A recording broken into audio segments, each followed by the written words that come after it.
Welcome to the Straight Red Card.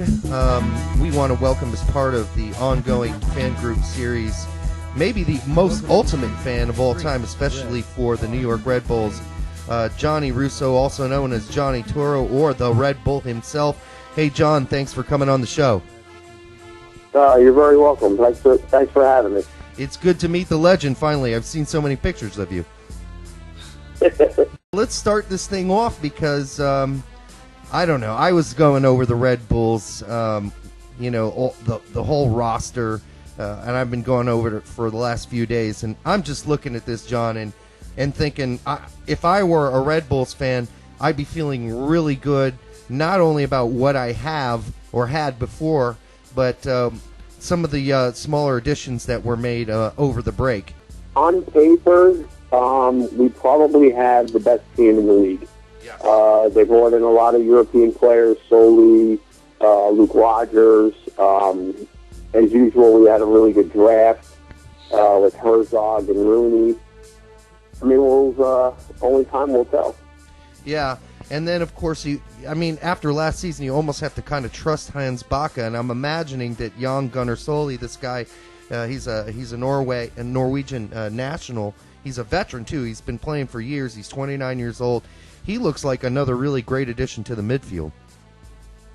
Yeah, he does. I watched a couple of the preseason games, whether it was the one that was on TV or the couple that were streaming. He looks really good. Yeah, and it's going to allow you, as Brett was talking to me about earlier before we connected with you, it's going to allow Marquez to kind of step back from that midfield position and play that CB spot right next to Tim Ream. I actually like that because what it does is with Tony Chani right in front of him, it gives that switching ability. Tony Chani can come back while Marquez goes up, or they both can go up and, leave Tim Ream back by himself, which I think he can handle. Mm-hmm. So, there's definitely going to be a lot of attacking going on. Mm-hmm. Have you had a chance at all to get a chance to watch Rooney play at all? I know he was the big guy getting a lot of attention because of his relations with another said Rooney. Do you see him getting a lot of playing time this season? I didn't see him get a lot of playing time. I'm trying to remember which game it was. I believe it was the Chicago game. He actually scored a really nice goal off a free kick right outside the box, bent it right in. Yeah. No, that was in the reserves game. We ended up coming up and winning 4-1. Oh, Brett wants to point out that he is the Chicago Fire. He is a Chicago Fire fan. I am not, just to be fair about it all. But but we were talking beforehand. We were looking over you guys' roster. You're the first fan that we're interviewing that actually has a roster pretty much completely signed. Most people are all talking about trialists and players they're having inside camp, and nothing's for sure. Most teams don't know what they're going to look like, whereas New York pretty much has a full roster. And we're looking it over, and there's not really a weak spot on your entire team. I would say the biggest weak spot, and it's not even that weak, is your goalkeeping. You have Sutton, who's solid, experienced. Yeah. Mm-hmm. He's experienced, and but you also have Bonacandul, who can be an extremely great goalkeeper, but then he can have some really bonehead plays. Yeah,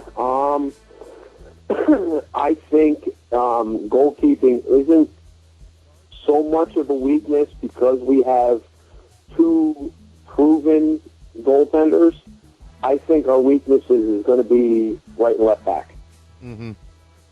Who do you see playing out in right and left back right now, if you were to make a call right now? Right now, it's probably going to be Roy Miller on the left and Albright on the right. Yeah, and Albright, he's not the quickest of guys, but he's competent. So it's something you can you can feel good about. So as far as the back four goes, do you see sort of an Albright, Marquez, Tim Ream, Roy Miller back four? Yes. Yeah.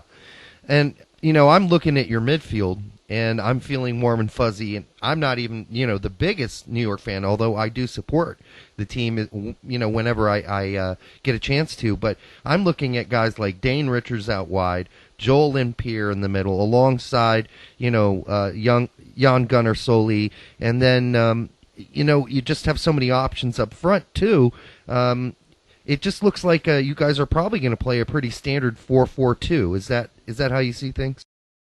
I don't know if it's going to be so much standard 4 across, 4 across, and then 2 up top. I think the 4 midfielders is almost going to be more like a diamond, with Johnny playing stopper, Dane and Limpier out wide, and Bellucci up top. Okay. Because I was thinking last year we saw Joel making that move out wide, which, I thought he did such a great job in the center midfield as well. Maybe, I thought maybe you could bring him back there and have him play alongside somebody like Soli. But what you're saying is they're going to keep Joel out wide this season. I would think so, because, if you have, whether it's Borman or Miller come streaking up the left side, Joel's just going to cut into the middle anyway. Yeah. Yeah. Well, not to mention, Joel also has a really nice placed cross, or even just a pass across the box. That's another dangerous tool of his that he will implement as far as playing on the wing. Yeah. He's a great passer.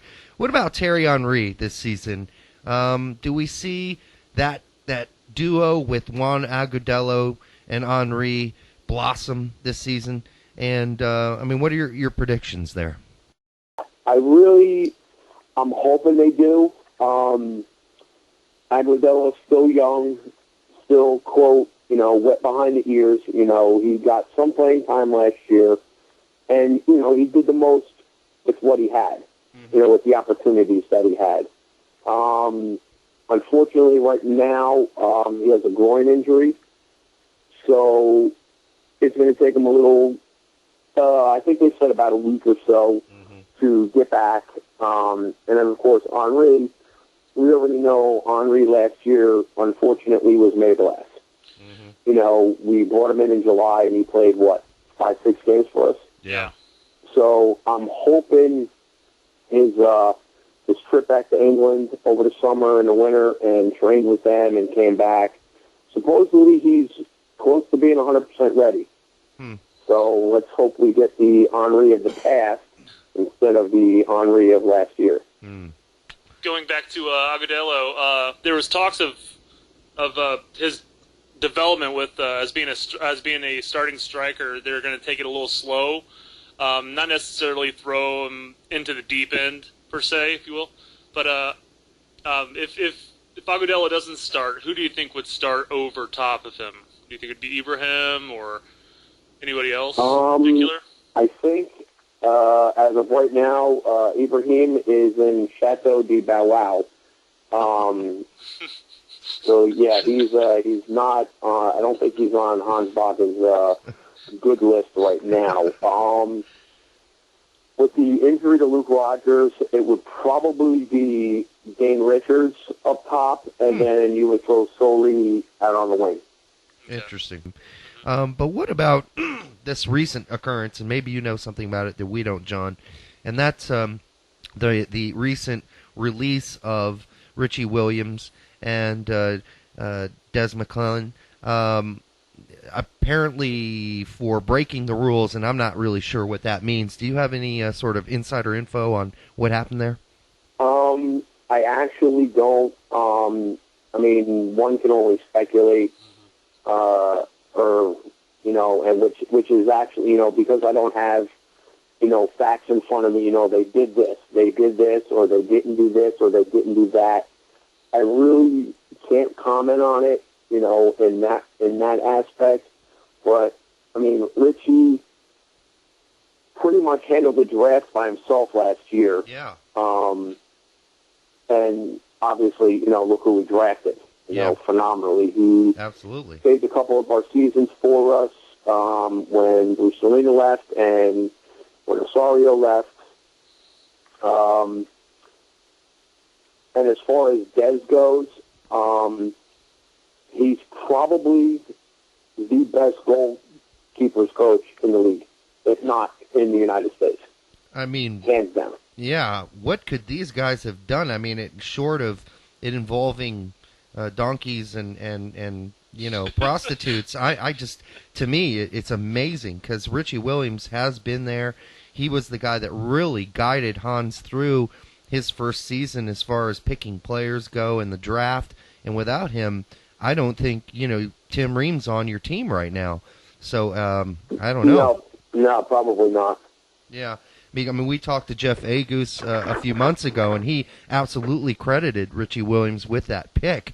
And so I guess it's all speculation, but I don't know what breaking the rules means. But apparently since then, Eric Solar's come out and said that they were just going in a new direction.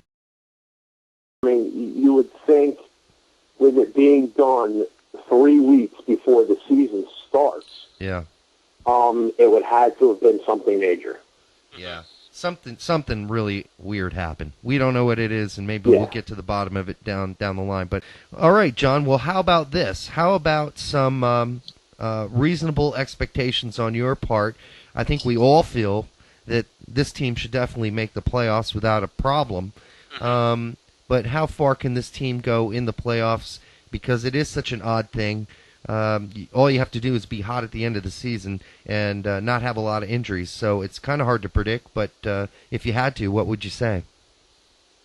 Playoffs is a definite. I wouldn't, I would definitely feel that they could get into the semifinals, out of the 2 late games into the first, set of knockout games. And with the team that they have, I mean, it's not completely out of the question that they can get the Supporters' Shield and possibly win the MLS Cup. Not to bring another sport in or anything else. They're kind of like the Giants football team of last year.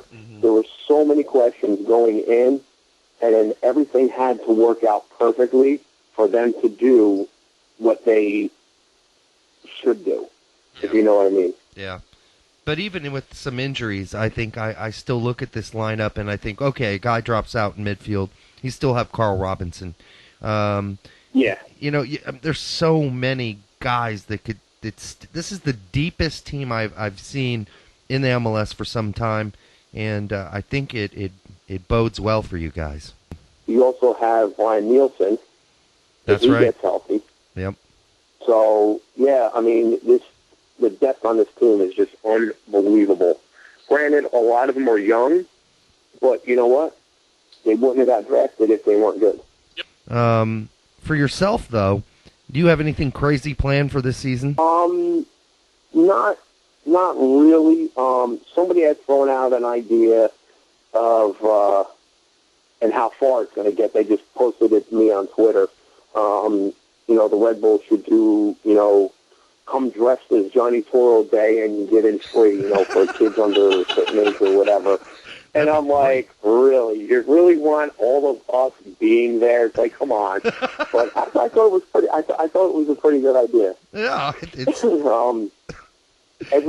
up until last year, every year I did a fundraiser for the USO in honor of my dad, who passed away in 2006. And I do a spend the day with Johnny Toro. And what it is kids sign up. It's $5 to enter. And you come to our tailgate. You get a ticket for the game, or I should say 4 tickets for the game. You sit with me in the stands, and everything else. You get your own set of horns, da-da-da-da-da. But I know one thing that definitely is. Last year, during Breast Cancer Awareness Month, instead of painting my head red, I had painted myself pink. And we charged $5 for a photo, and all the money went to Susan G. Coleman. I will definitely be doing that again this year.